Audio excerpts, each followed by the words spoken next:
Hello friends, मैं सुभाष आप सभी का आपके चैनल पहल द लर्निंग पॉइंट में स्वागत करता हूं। दोस्तों, कल मैंने आपसे एक क्वेश्चन पूछा था। आज का वीडियो जो मैं स्टार्ट करने जा रहा हूं तो मैं कल के वीडियो से स्टार्ट करता हूं। कल मैंने आपसे एक क्वेश्चन पूछा था दोस्तों, जिसका आंसर आप लोगों को देना था। तो पहले उसको देख लेते हैं। क्वेश्चन था दोस्तों, विश्व प्रेस स्वतंत्रता सूचकांक 2020 में 180 देशों की सूची में भारत का स्थान कौन सा है। मैंने 4 ऑप्शन दिया था आप लोगों को। पहला ऑप्शन था 140, दूसरा ऑप्शन था 141, तीसरा ऑप्शन था 142 और चौथा ऑप्शन था 144। ठीक है, तो इसका आंसर है दोस्तों सी, 142। ठीक है, पिछले साल जब इसका सूची आई थी दोस्तों, उसमें भारत का स्थान 140 था, लेकिन इस बार 2 पायदान पीछे आ चुका है भारत, तो इसका स्थान हो गया 142। तो आप लोगों को बहुत बहुत धन्यवाद दोस्तों। जिन लोगों ने आंसर दिया है सभी ने सही आंसर दिया है इसका। तो अब मैं उनका नाम बता रहा हूं दोस्तों जिन्होंने इसका आंसर दिया है। फर्स्ट नेम है धनंजय सिन्हा, सेकंड नेम है राजू प्रजापति, थर्ड नेम है अजय शर्मा, फोर्थ नेम है exam take today, fifth name है निरंजन कुमार, सिक्स नेम है गुमला टैलेंट, 7 में है संजय कुमार और दोस्तों 8वें पर हैं विवेक आनंद कुमार। ठीक है, तो आप लोगों को बहुत बहुत धन्यवाद दोस्तों, आप लोगों ने इसका आंसर दिया। आज भी मैं आप लोगों के लिए क्वेश्चन रखा हुआ हूँ लास्ट में, आप उसका भी जवाब दीजिएगा। चलिए आज का वीडियो स्टार्ट करते हैं दोस्तों। आज का वीडियो दोस्तों कहानी जो सेक्शन है हिंदी पेपर 2 JSSC का, उसमें का कहानी है। कहानी का नाम है नीलम देश की राजकन्या, जिसके लेखक है जैनेंद्र कुमार। आज हम उसे देखेंगे दोस्तों। छोटी कहानी है दोस्तों, इससे भी ज़्यादा क्वेश्चन नहीं बन पाए। जैसे अभिशप्त कहानी था दोस्तों, उससे भी ज़्यादा नहीं बन पा रहे थे। फिर भी मैंने कोशिश की है आप लोगों के लिए क्वेश्चन बनाने की, जो लगभग अगर एग्ज़ाम में पूछा जाता है तो ऐसे क्वेश्चन पूछे जा सकते हैं। तो आप वीडियो पूरा देखिएगा दोस्तों। तो चलिए दोस्तों वीडियो को स्टार्ट करते हैं आज का। दोस्तों पहले मैंने नीलम देश की जो राजकन्या है, उनके लेखक है जैनेंद्र कुमार, तो उनका परिचय मैं दे रहा हूँ यहाँ पर, उनके जीवन से रिलेटेड है। इम्पोर्टेंट है दोस्तों, क्योंकि लेखक हैं और ये सिलेबस में हमारी कहानी है, तो अगर पूछा जाना रहेगा तो लेखक से भी क्वेश्चन पूछा जा सकता है। तो चलिए पहला पॉइंट देख लेते हैं लेखक का। लेखक जैनेंद्र कुमार का जन्म कब हुआ था? तो इनका जन्म हुआ है दोस्तों 2 जनवरी 1905 अलीगढ़ उत्तर प्रदेश में। ठीक है, नेक्स्ट पॉइंट है लेखक जैनेंद्र कुमार का मूल नाम क्या है? तो उनका मूल नाम है आनंदी लाल। जब ये लिखना शुरू कर दिए थे दोस्तों, तो बाद में ये अपना नाम जैनेंद्र कुमार किए, लेकिन इनका मूल नाम क्या है? आनंदी लाल, इसे याद रखिएगा। चलिए नेक्स्ट पॉइंट देख लेते हैं।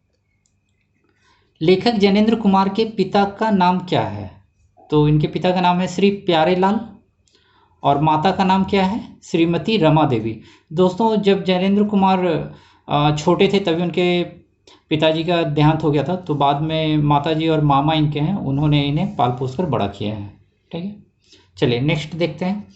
लेखक जैनेंद्र कुमार की पहली कहानी कौन है? तो पहली कहानी का नाम है खेल, और इसका प्रकाशन कब हुआ था दोस्तों? तो इसका प्रकाशन 1928 में हुआ था। ठीक है, चलिए आगे। लेखक जैनेंद्र कुमार का पहला उपन्यास कौन सा है? तो पहला उपन्यास है दोस्तों परख, और इसका प्रकाशन वर्ष कब है? तो 1929। नेक्स्ट, लेखक जैनेंद्र कुमार का पहला कहानी संग्रह कौन सा है? दोस्तों कल हम लोगों ने अभिशप्त, इसके पहले मैंने अभिशप्त कहानी दी थी, ठीक है, जो यशपाल के द्वारा लिखा गया था। तो अभिशप्त भी दोस्तों कहानी संग्रह था। ठीक है, तो यहाँ पर नीलम देश की राजकन्या भी कहानी संग्रह ही है। ठीक है, तो यहाँ पर जो पहला पूछा जा रहा है कि जैनेंद्र कुमार का पहला कहानी संग्रह कौन है, तो वह थी फांसी। ठीक है, और इसका फांसी का प्रकाशन वर्ष कब है? तो 1929 में ही हुआ था। ठीक है, इसे याद रखिएगा। चलिए नेक्स्ट पॉइंट देख लेते हैं। नीलम देश की कन्या लेखक जैनेंद्र कुमार का कहानी संग्रह है। जैसा मैंने अभी बताया था दोस्तों, यह भी कहानी संग्रह है। इसके अंदर भी बहुत सारी कहानियां हैं और उसके बीच में ही कहानी है नीलम देश की राजकन्या। तो और इसका प्रकाशन वर्ष कब था दोस्तों? तो 1933 में। इंपॉर्टेंट है यह 1933, इसे याद रखिएगा। चलिए नेक्स्ट देख लेते हैं। प्रश्नोत्तर, प्रश्न और उत्तर शैली में जैनेंद्र कुमार की एक रचना है, तो उसी से रिलेटेड क्वेश्चन इंपॉर्टेंट है। प्रश्नोत्तर शैली में जैनेंद्र कुमार की सर्वाधिक महत्वपूर्ण रचना या कहानी कौन है? तो वह है समय और हम। ठीक है, इसे याद रखिएगा, इंपॉर्टेंट है। ठीक है, चलिए देखते हैं दोस्तों। जैनेंद्र कुमार को उनके लेखन के लिए पुरस्कार भी प्राप्त हुआ है दोस्तों। पहला पुरस्कार है दोस्तों साहित्य अकादमी पुरस्कार, भारत में लेखन का सबसे बड़ा पुरस्कार है। तो वह कौन सा है? साहित्य अकादमी पुरस्कार दिया गया है। एक पुरस्कार है दोस्तों हिंदुस्तानी अकादमी पुरस्कार, जो उन्हें प्राप्त हुआ है। फिर हस्तीमल डालमिया पुरस्कार, और लास्ट में दोस्तों पद्म भूषण। ठीक है, तो ये दो याद रखिए, साहित्य अकादमी पुरस्कार और पद्म भूषण पुरस्कार उन्हें दिया गया था। और दोस्तों लास्ट का पॉइंट है, लेखक जैनेंद्र कुमार का निधन कब हुआ था? तो इनका निधन दोस्तों कब हुआ है? तो 24 दिसंबर 1988 दिल्ली में। तो दोस्तों ये था जैनेंद्र कुमार के जो लेखक हैं उनका परिचय था। और अब हम लोग दोस्तों कहानी पर आते हैं, नीलम देश की राजकन्या। तो दोस्तों सबसे पहले मैं कहानी के बारे में थोड़ा सा बता देता हूँ, कहानी क्या है। तो ये नीलम देश की राजकन्या जो कहानी है दोस्तों, जब आप इसे पढ़ना शुरू करेंगे तो पहला ही सेंटेंस आएगा दोस्तों, कहानी स्टार्ट ही होती है इस तरह से, वह 7 समुंदर पार जो नीलम का द्वीप है वहाँ की कहानी है। ठीक है, जो राजकन्या है वो नीलम देश की है, तो वो कौन सा है? नीलम का द्वीप है, जहाँ पर कि ये कहानी है जो 7 समुंदर पार है। दोस्तों ये कहानी का मैं सारांश बताता हूँ आपको। ये कहानी किस तरह है दोस्तों, ये हमारे आपके जीवन में भी बहुत बार होता है। ऐसा आप सोचिए कि हम लोग कभी कभी कुछ ऐसा सोचने लगते हैं जो सत्य तो नहीं होता है। ठीक है, लेकिन हम लोग सोचते हैं काश अगर ऐसा हो जाए तो कितना अच्छा होगा। ठीक है, जैसे हम ही लोग दोस्तों, एक एग्जांपल बताता हूँ। जब मैं तैयारी करता था, मैं भी एग्ज़ाम देता था और एग्ज़ाम देकर आता था तो लगता था एग्ज़ाम अच्छा गया है, हो जाएगा, तो आगे की सोचने लगता था, हो जाएगा तो ऐसा करूँगा वैसा करूँगा। तो फिर बाद में जब रियलाइज़ होता है कि इसका कट ऑफ इतना जाएगा, मैंने इतना सही बनाया है, तो हम लोग आ जाते हैं अपने जगह पर और फिर से तैयारी करने लगते हैं कि शायद इसमें ना हो तो चलो दूसरे की एग्ज़ाम की तैयारी करते हैं। तो कहानी, और फिर दोस्तों इसी बीच में जब हम लोग ऐसा सोचने लगते हैं तो आसपास में क्या हो रहा है हम लोग उसके बारे में नहीं सोचते हैं, अपने मन में जो सोच रहे हैं उसी में मग्न होते हैं, और कौन क्या बोल रहा है कौन क्या कर रहा है इसकी सुध नहीं होती है। ठीक है, लेकिन जब ये भ्रम हमारा टूटता है कि चलो इसमें नहीं होगा, नेक्स्ट एग्ज़ाम की तैयारी करते हैं, तो हम लोग जैसे थे वैसे आ जाते हैं दोस्तों, और फिर सब कुछ हम लोग समझते हैं सामने क्या हो रहा है, हमें क्या करना चाहिए। तो ये कहानी दोस्तों वैसा ही है। और ये नीलम देश की जो राजकन्या है, यह खुश थी, खेल रही थी। कुछ अप्सराएं हैं नीलम देश की राजकन्या की सेवा के लिए, जो उनका देखभाल करती हैं, उनका मन लगाती हैं। तो खेलते खेलते खुश रहते रहते अचानक से यह उदास हो जाती हैं। जो अप्सराएं हैं, गंधर्व बालाएं हैं जो उनकी सेवा में हैं, उन्हें ये लगने लगता है कि राजकन्या जो है वो उनके साथ रह कर के भी नहीं है, उनके साथ खेल रही हैं लेकिन खेलने में उनका मन नहीं है। वो पूछती भी है कि क्या हुआ है राजकुमारी जो आप हम लोग के साथ ऐसा बिहेव कर रही हैं, तो वो बोलती भी है कि नहीं नहीं ऐसा कुछ नहीं है, मैं तो तुम लोगों के साथ ही हूँ। तो फिर भी वो मन में सोचती हैं कि कोई राजकुमार आने वाला है। जो राजकन्या है उनके मन का जो अवसाद है वो क्या रहता है, उनके मन में ऐसी जिज्ञासा होती है कि कोई राजकुमार आएगा, मुझे लेके जाएगा, मुझसे मिलने आएगा। वो इसी में मग्न हो जाती है दोस्तों, और इसी में इतना खो जाती है कि उनके आसपास में कौन है कौन क्या कर रहा है उनको होश नहीं होता है। उन्हें लगता है कि मैं तो सबके साथ हूँ, लेकिन जो बालाएं हैं, अप्सराएं हैं, उन्हें महसूस होने लगता है कि राजकुमारी हमारे साथ होकर के भी नहीं है, वो हमसे दूर दूर हो रही हैं। तो ये अप्सराएं चली जाती हैं दोस्तों महल से। इस कहानी में 3 महल के बारे में बताया गया है दोस्तों। 3 महल हैं, तीनों का नाम है, क्वेश्चन मैंने रखा है, वहाँ पर मैं आपको बताऊंगा कौन कौन से महल हैं। तो वो महल में फिर जब अप्सराएं चली जाती हैं दोस्तों, तो राजकन्या जो है वो उदास हो जाती हैं, सभी को खोजना शुरू करती है कि कहाँ चली गई अप्सराएं। उन्हें बुलाती भी हैं लेकिन वो नहीं आती हैं। बाद में जब कहानी आगे बढ़ता है दोस्तों, तो राजकुमारी को एहसास होता है, उनके अपने मन से ही उन्हें आवाज़ आती है कि जो तुम सोच रही हो वो सत्य नहीं है, मिथ्या है, झूठ है, तुम्हारे मन का अवसाद है, ऐसा नहीं करो, तुम अच्छे से अपना ख्याल रखो, तो वो ठीक हो जाती हैं दोस्तों। जो उनके मन का जो भ्रम होता है वो ख़त्म हो जाता है, उससे वो निकल जाती हैं। और फिर अप्सराएं भी हैं जो उनके महल में आ जाती हैं, फिर पहले की तरह जो हंसी खुशी का माहौल था वो हो जाता है। तो बस इतनी ही सी कहानी है दोस्तों, और छोटी कहानी है। मैं इसका लिंक दे दूंगा, आप लोग पढ़िएगा तो कहानी आपको और अच्छे से समझ में आ जाएगी। लेकिन मैंने जो सारांश बताया दोस्तों, बस इतनी ही कहानी है। चलिए दोस्तों, इससे जुड़ा हुआ क्वेश्चन देखते हैं। क्वेश्चन देखेंगे तो आपको पूरी तरह से पता चल जाएगा कहानी क्या है और इसमें क्या बोला जा रहा है। चलिए देखते हैं। पहला क्वेश्चन जो है दोस्तों, देखते हैं। नीलम देश की राजकन्या कहानी में किस द्वीप का नाम बताया गया है? द्वीप का नाम बताया गया है दोस्तों। मैंने अभी जो कहानी स्टार्ट की थी, फर्स्ट लाइन जो बोला था, तो क्या था? नीलम का द्वीप है यह कहानी। 7 समंदर पार नीलम का जो द्वीप है वहीं की यह कहानी है। ठीक है, चलिए नेक्स्ट क्वेश्चन देखते हैं। इंपॉर्टेंट है ये दोस्तों। मैंने ज़्यादा क्वेश्चन नहीं बनाया, ज़्यादा क्वेश्चन बन भी नहीं रहा था दोस्तों। जितने क्वेश्चन बनाए हैं मैंने सोचा कि अच्छे से बनाऊं, जो आपके एग्ज़ाम में अगर पूछा जाता है तो आप इसका जवाब दे पाएँ। ठीक है, तो देख लीजिए। नेक्स्ट क्वेश्चन है, नीलम देश की राजकन्या जो है, ठीक है, नीलम देश की राजकन्या जो कहानी है में कितने महल हैं? तो 3 महल है दोस्तों। मैंने बताया था कि वहाँ महल भी है वहाँ पर। चलिए नेक्स्ट क्वेश्चन देखते हैं। तो कितने महल हैं? 3 महल हैं। नीलम देश की राजकन्या में स्थित 3 महलों के नाम क्या क्या हैं? मैंने बताया था क्वेश्चन में आपको इसका आंसर बताऊंगा, नाम क्या क्या है। तो देखिए, पहला जो महल है दोस्तों उसका नाम है पुखराज का महल।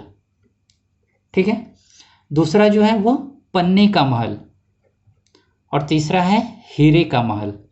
3 महल है दोस्तों जिनका नाम है पुखराज का महल, पन्ने का महल और हीरे का महल। याद रखिएगा, 4 ऑप्शन दिया रहा है दोस्तों। और अगर पूछ दिया जाए कि नीलम देश की राजकन्या में जो महल हैं वो कौन कौन से हैं, तो तीनों का नाम रहे दोस्तों। चौथा ऑप्शन हो सकता है रहे कि इनमें से सभी। ठीक है, तो अच्छे से इसे देखिएगा, इसका आंसर दीजिएगा। नेक्स्ट क्वेश्चन, नीलम देश की राजकन्या कहानी में राजकन्या की सेवा में कौन कौन रहती हैं? मैंने बताया था दोस्तों, सेवा करने के लिए अप्सराएं ये सब होती हैं। तो कौन कौन है? तो अनेकों स्वर्ग की अप्सराएं हैं, गंधर्व बालाएं हैं और किन्नरी तरुणियां हैं। ठीक है, ये सभी जो राजकन्या है उसकी सेवा के लिए आई हुई हैं और उनकी सेवा करती हैं, उनका मन बहलाती हैं, उनके साथ खेलती हैं। चलिए आगे का क्वेश्चन देखते हैं। नेक्स्ट क्वेश्चन है, नीलम देश की राजकन्या किस विधा की रचना है? ये कहानी है दोस्तों, उससे रिलेटेड क्वेश्चन है कि किस विधा की रचना है। तो इसमें क्वेश्चन इस तरह से पूछा जा सकता है दोस्तों, किस विधा की रचना है। तो ऑप्शन में अगर हो सकता है इस तरह से, एक में ऑप्शन उपन्यास है, सेकंड में निबंध है, तीसरा में लिख दिया जाए लेख है, और चौथे में अगर कहानी है। तो आपका आंसर क्या हो जाएगा? कहानी, क्योंकि हम लोग कहानी के सेक्शन में पढ़ रहे हैं इसे। नीलम देश की राजकन्या किस विधा की रचना है? तो यह कहानी है, कहानी विधा की रचना है। समझ गए होंगे अच्छे से। चलिए आगे देखते हैं। नीलम देश की राजकन्या कहानी की राजकुमारी किसके इंतजार में है? उसके मन में जो भाव आ गया है दोस्तों वह सोच में है, जो झूठा है, मिथ्या है, उसके मन का भ्रम है सिर्फ। तो वो किसके इंतजार में? तो राजकुमार के इंतजार में, कि कोई राजकुमार आएगा उससे मिलने के लिए। जो एक मिथ्या है, झूठ है, राजकुमारी के मन का अवसाद है। ठीक है, चलिए आगे देखते हैं। कहानी नीलम देश की राजकन्या में प्रसाद, जो महल है, प्रासाद, ठीक है, किन से उद्यान बना रहता है? हरियाली, रंगीन और जगमग। तो इसका आंसर है अप्सराएं, गंधर्व बालाएं, किन्नरियां, कन्याओं से यह जो महल है, प्रासाद है, वो उद्यान बना रहता है। उसमें हरियाली है, रंगीन है, जगमग है, क्योंकि ये जितनी भी अप्सराएं हैं और बालाएं हैं दोस्तों, ये तीनों महल में घूमती हैं, दौड़ती हैं, राजकुमारी के साथ खेलती हैं, जिससे वहाँ पर हंसनुमा माहौल बना रहता है, उद्यान के जैसा। ठीक है, चलिए आगे देखते हैं। ये इंपॉर्टेंट क्वेश्चन है दोस्तों। नीलम देश की राजकन्या कहानी में अप्सराएं, किन्नरी बालाएं किनकी आज्ञा पर राजकन्या की सेवा में नियोजित हुई हैं? वो किनके द्वारा भेजी गई हैं कि जाइए आप राजकन्या की, नीलम देश की जो राजकन्या है उनकी देखभाल कीजिए। तो भगवान इंद्र के द्वारा भेजी गए हैं ये, ठीक है, राजकुमारी की सेवा के लिए। ये कहानी में बताया गया है, इम्पोर्टेंट है दोस्तों। कहानी सेक्शन में एक अलग सा टॉपिक बन जाता है, ठीक है, तो इसे याद रखिएगा। भगवान इंद्र के द्वारा अप्सराएं ये सब भेजी गई हैं राजकन्या की सेवा के लिए। नेक्स्ट क्वेश्चन देखते हैं। कहानी नीलम देश की राजकन्या में राजकन्या ने किनके लिए कहा है, ठीक है, यहाँ से स्टार्ट होता है। किनके लिए कहा है? तुम्हारे बिना मैं क्या हूँ। चित्त मीन्स मन, ठीक है, चित्त कभी उदास हो जाता है, सो जाने क्यों, पर मैं तुम लोगों से अलग नहीं हूँ, तुम्हारी हूँ। ये किसके लिए बोला जा रहा है दोस्तों? राजकुमारी के द्वारा। तो अप्सराएं और किन्नरी बालाएं जो हैं उनके लिए बोला जा रहा है, क्योंकि दोस्तों जब ये इनके मन में आ जाता है कि कोई राजकुमार आएगा तो ये सभी से दूर होने लगती हैं। जो अप्सराएं हैं खेलती हैं, लेकिन उनके लगता है कि राजकुमारी का पूरा मन उनके साथ नहीं है, तो इन लोग पूछती हैं राजकन्या से कि राजकन्या क्या हुआ जो आप हम लोगों से ऐसा बर्ताव कर रही हैं, हमसे दूर दूर रहती हैं। तब वो बोलती हैं कि तुम्हारे बिना मैं क्या हूँ, चित्त कभी उदास हो जाता है, मन कभी उदास हो जाता है, सो जाने क्यों, पर मैं तुम लोगों से अलग नहीं हूँ, तुम्हारी हूँ। ठीक है दोस्तों, वीडियो छोटा है और ज़्यादा क्वेश्चन नहीं बने हैं, 10 से 11 क्वेश्चन ही बने हैं, लेकिन इंपॉर्टेंट क्वेश्चन है दोस्तों। आप देखेंगे तो आपको पता चल जाएगा और कहानी भी समझ में आ जाएगा। और इससे ज़्यादा क्वेश्चन नहीं बन रहे हैं दोस्तों। कहानी मैं दूंगा तो आप भी पढ़िएगा, देखिएगा। छोटा कहानी है तो आप भी पढ़ सकते हैं पूरा, तो आप भी अगर क्वेश्चन बना सकते हैं तो बनाने की कोशिश कीजिए, लेकिन इससे ज़्यादा क्वेश्चन नहीं बन पाएंगे। चलिए आगे देखते हैं दोस्तों। अप्सराएं, किन्नरी बालाएं तीनों महल से क्यों चली जाती हैं? तो इसका कारण क्या है? शुरू में दोस्तों ये जब राजकन्या इन लोगों से दूर रहने लगती हैं तो ये चली जाती हैं और बाद में स्वर्ग चली जाती हैं और बाद में फिर आती भी हैं यह, ठीक है। तो क्यों चली जाती हैं उसका आंसर क्या है? राजकन्या के अपने में खोए और किसी सोच अवसाद में खोए रहने के कारण। राजकन्या जो राजकुमार आएंगे उनसे मिलने के लिए, ये जो उनके मन में भाव आ जाता है, जिसके कारण ही ये जो अप्सराएं हैं, बालाएं हैं, इनसे दूर रहने लगती हैं, तो ये सभी चली जाती हैं महल से। चलिए आज का लास्ट क्वेश्चन है, देखिए सेंटेंस है दोस्तों ये। कौन राजपुत्र जी? एक तो आए थे, उनको मैंने कैद में डाल लिया है, अब वह उपद्रव नहीं करेंगे, हमारे द्वीप में उनका क्या काम, क्यों सखियों, यह किसने किससे कहा?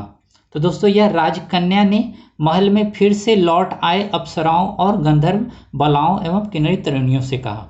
दोस्तों कहानी के अंत में जब राजकन्या जो उसके मन में भ्रम है उससे वो दूर हो जाती हैं और पहले की तरह हो जाती हैं, तो जितनी भी अप्सराएं जो चली गई थीं वो फिर से महल में आ जाती हैं और इनके लिए राजकन्या देखती हैं कि वो सभी आ रही हैं, इनके लिए उपहार सब लेकर के जब पास आती हैं तब जो अप्सराएं हैं और ये सब पूछती हैं उनसे कि राजकन्या राजपुत्र आए थे, उनसे मिले?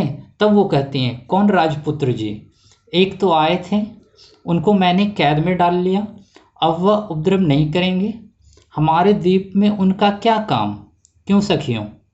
ठीक है, तो यह था दोस्तों आज का जो कहानी है नीलम देश की राजकन्या, उससे रिलेटेड क्वेश्चन। आप लोग इसे अच्छे से देखिएगा। अगर आज का यह नोट्स और वीडियो दोस्तों आप लोगों को अच्छा लगा तो एक लाइक ज़रूर से कीजिएगा, और वैसे फ्रेंड्स जो मेरा वीडियो पहली बार देख रहे हैं तो उनसे भी मैं बोल रहा हूँ कि अगर ये आपको वीडियो अच्छा लगा तभी लाइक कीजिएगा दोस्तों। अगर नहीं लगा तो क्यों नहीं लगा उसका एक रीज़न भी मुझे ज़रूर से लिखिएगा, ताकि मैं उसमें सुधार करूं और आप लोगों के लिए अच्छे से वीडियो तैयार कर सकूं। और अगर आप लोगों ने चैनल को सब्सक्राइब नहीं किया तो सब्सक्राइब भी कर दीजिए दोस्तों, बेल आइकन है उसे प्रेस कर दीजिए ऑल में, ताकि इसके बाद जो भी मैं वीडियो दूंगा तो उसका आप फ़ायदा उठा सकें, क्योंकि वो आपको पहले ही उसका नोटिफिकेशन मिल जाएगा। तो आज का ये वीडियो था दोस्तों, और आज का लास्ट क्वेश्चन जो जैसा मैंने बोला दोस्तों कि लास्ट में क्वेश्चन है आपके लिए, तो चलिए उस पर आते हैं। आज का जो क्वेश्चन है दोस्तों देख लीजिए उसे, इसका आंसर आप लोग मेरे चैनल पर देंगे। कमेंट कर और दोस्तों ज़्यादा से ज़्यादा लोग इसमें पार्टिसिपेट कीजिए, क्योंकि ये आपके फ़ायदे के लिए है। मैं ऐसा नहीं बोलूँगा कि यही क्वेश्चन आएगा, लेकिन इस तरह से ही क्वेश्चन आएंगे दोस्तों। चलिए क्वेश्चन देखते हैं। लावालौंग अभ्यारण्य, ये एक अभ्यारण्य है दोस्तों।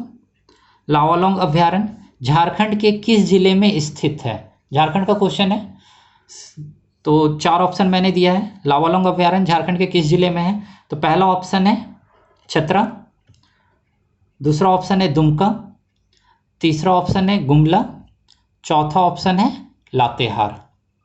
तो आप लोग इसका आंसर दीजिएगा दोस्तों, मैं आपके आंसर का इंतज़ार कर रहा हूँ, और इसका जो भी आंसर देंगे सभी, मैं उनका नाम अगले वीडियो में ज़रूर से लूँगा। तो दोस्तों आज का यह वीडियो मैं यहीं पर समाप्त करता हूँ। आप दोस्तों देख रहे होंगे नीलम देश की राजकन्या, मैंने कहानी आप लोगों के लिए आज रखा। तो जो Hindi Jharkhand staff selection commission का जो सिलेबस है, उसमें जो कहानी हम लोगों को पढ़नी थी दोस्तों, तो ये उस कहानी का आज लास्ट कहानी था। मैंने इसके पहले दोस्तों आपको मधुआ और ठाकुर का कुआं का वीडियो दिया था कहानी से रिलेटेड। उसके बाद मैंने आपको एक कहानी दी थी दोस्तों, वह था परिंदे, उसका मैंने 2 वीडियो दिया है, पार्ट 1 पार्ट 2 से। उसके बाद मैंने दी है एक वीडियो दोस्तों दिल्ली में एक मौत, उसके बाद मिस पाल, ठीक है।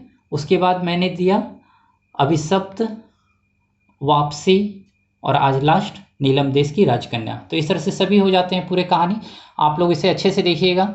आप लोग एक बार पूरा कहानी जो है उसे देख लीजिए, सारे कहानी को, फिर उसे जितने भी क्वेश्चन हैं उसे एक बार नोट कीजिए दोस्तों अपने नोटबुक में। नोट करने से ऐसा होगा दोस्तों कि आपको याद होगा, ठीक है। लिखने से याद हो जाता है थोड़ा, तो आप लोग 1-2 बार लिखने की प्रैक्टिस कीजिए तो आपको याद हो जाएगा। और आगे दोस्तों मैं जिस तरह मैंने गोदान उपन्यास का दिया था, मैं नेक्स्ट मैला आंचल जो फणीश्वर नाथ रेणु का बना हुआ लिखा हुआ है उपन्यास, उस पर आपके लिए वीडियो तैयार कर रहा हूँ, जो नेक्स्ट वीडियो वही होगा मेरा दोस्तों। तो आज का वीडियो यहीं पे समाप्त करते हैं दोस्तों, कल फिर मिलते हैं। धन्यवाद।